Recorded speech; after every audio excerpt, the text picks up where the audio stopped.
It's winter time here. If you're anything like me, you might be going through travel withdrawal.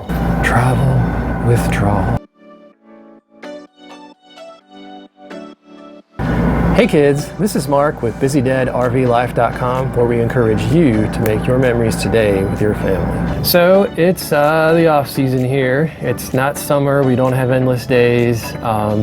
It's January. It's after Christmas, it's after New Year's. Well, here's a couple tips that I use to kind of get me through the off season. Number one, go visit your RV. Now, that sounds kind of crazy, but don't leave your RV, your motorhome, your travel trailer, your fifth wheel. Don't just leave it in storage. Don't ignore it. Go out there and check things out. And that leads me to number two.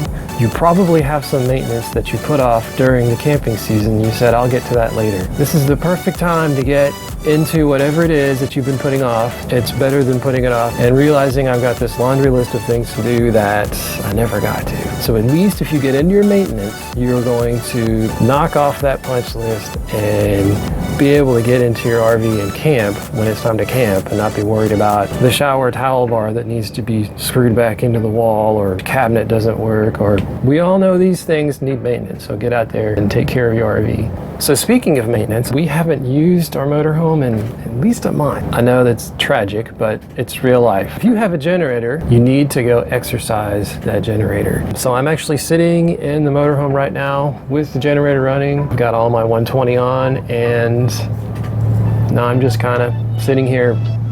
So what are you gonna do when you're letting this generator run for a little while? This is a great time to sit down with all your material. Think about what you're gonna do this summer. So here's a couple resources I use. This book, Guide to National Parks, is a pretty good reference overall. You're not gonna get really in-depth into a lot of the parks, but it's great to look at a reference like this and think about where we're gonna go or brainstorm for other ideas. Another thing I use is just opening up the atlas. I know this one's 10 years old. Don't pay any attention. I open this thing up and I just browse through the map. Now call me old-fashioned, but Google Maps is just not the same. You know, you don't have the same experiences when you open up a real map and you can check out, put your finger on a map and say, let's go to Missouri somewhere.